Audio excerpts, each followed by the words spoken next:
பஞ்சம்பட்டியில் இருக்கக்கூடிய திரு இருதய ஆண்டவர் திருத்தலத்துக்கு முன்னாடி தான் இப்போ நான் இருந்துகிட்டு இருக்கேன். இந்த பஞ்சம்பட்டி நிலக்கோட்டை பஞ்சம்பட்டி அப்படின்னு சொல்லப்படுது. நிறைய பஞ்சம்பட்டி இருக்கிறதுனால நிலக்கோட்டை பஞ்சம்பட்டி அப்படின்னு சொல்றாங்க. திண்டுக்கல்ல இருந்து ஒரு 8 கிலோமீட்டர் தூரத்தில் இந்த ஊர் அமைஞ்சிருக்கு. மதுரை போகிற தேசிய நெடுஞ்சாலையில் ஒரு 5 கிலோமீட்டர் டிராவல் பண்ணி வந்துட்டு அப்புறம் ரைட் சைடில் ஒரு 3 கிலோமீட்டர் டிராவல் பண்ணி வந்தோம் அப்படின்னு சொன்னால் பஞ்சம்பட்டிக்கு வரலாம்.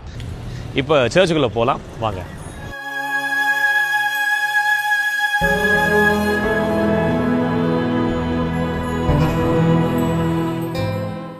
இந்த பஞ்சம்பட்டி பங்கு 1836ஆம் ஆண்டு உதயமாயிருக்கு. இதன் முதல் பங்கு தந்தை அருட்திரு மொசேட் அப்படின்ற இயேசு சபை குருவானவர். இந்த ஆலயத்துக்கு 1893ஆம் ஆண்டு அடிக்கல் நாட்டியிருக்காங்க. முழுவதுமாக கட்டி முடிக்கப்பட்ட ஆண்டு 1935. 74ஆம் வருஷம் ஒரு பராமரிப்பு பணிகளை செஞ்சுருக்காங்க. சமீபத்தில் இப்போ 2009ஆம் ஆண்டு பராமரிப்பு பணிகளை செஞ்சு பார்ப்பதற்கு ரொம்பவே அழகாக இந்த ஆலயம் புதுப்பிக்கப்பட்டிருக்கு. இந்த பஞ்சம்பட்டியில் பாஸ்கா திருவிழாவானது மிகவும் விமரிசையாக ஒவ்வொரு வருஷமும் கொண்டாடப்படுகிறது. ஈஸ்டருக்கு அடுத்த வாரம் வெள்ளிக்கிழமை ஊர் தலைவர், ஒவ்வொரு தெருவிலும் ஒரு ஜூரி இருப்பார்கள்.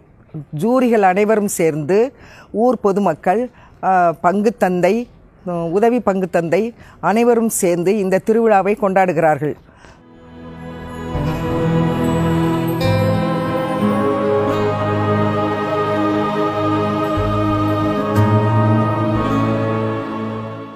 இந்த ஆலயத்தினுடைய பக்கவாட்டில் இருக்கக்கூடிய இயேசுவின் திரு இருதயம் சுரூபத்துக்கு முன்னாடி தான் இப்போ நான் இருந்துகிட்டு இருக்கேன். இந்த ஊர் மக்கள் குறிப்பாக 3 அருட்தந்தையர்களை நினைவு கூர்றாங்க. அதில் முதலாவது அருட்தந்தை அந்தோணி சூசைநாதர்.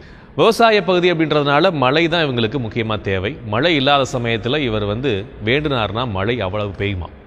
இங்கேருந்து மாற்றலாகி போன சமயத்தில் கூட மழை இல்லைன்னா அவரை இங்கே கூட்டு வருவாங்களாம். இந்த ஊருக்கு வந்த உடனே மழை பெய்ய ஆரம்பிக்குமா. இரண்டாவதாக அருட்தந்தை அகஸ்டின் ஃபெரேரா. இவர் தான் மதுரை அமலவை கன்னியர் சபையுடைய நிறுவனர். இன்னொரு முக்கியமான விஷயம், இந்த அமலவை கன்னியர் சபை உதயமானது இந்த பஞ்சம்பட்டியிலிருந்து தான். பெரிய படிப்பறிவு இல்லாத 4 இளம் பெண்கள் தான் முதல்ல அருட்கன்னியர்களாக இருக்காங்க. மூன்றாவதாக அருட்தந்தை லோபோ. இவர் ஆலயத்தை சுற்றி வரும்போது கோபுரத்துடைய சிலுவையின் உச்சியில் ஏதாவது ஒரு பறவை, இந்த பருந்து இது மாதிரி உட்கார்ந்துருந்துச்சுன்னா, ஆண்டவருடைய சிலுவையில் உனக்கு என்ன வேலை அப்படின்னு சொல்லி கோபமாக சொன்னார்னா அந்த பறவை அங்கேருந்து சுருண்டு கீழே விழுமா. அந்த அளவுக்கு சக்தி வாய்ந்த ஒரு பக்திமானாய் இவர் இருந்திருக்கிறார். இருதய ஆண்டவருடைய நவநாள் திருப்பலி ஆகிய வெள்ளிக்கிழமையில் 3 திருப்பலிகளிலும் அனைத்து மக்களும் கலந்து கொண்டு இறையாசிரை பெற்றுக்கொண்டு இருக்கின்றனர்.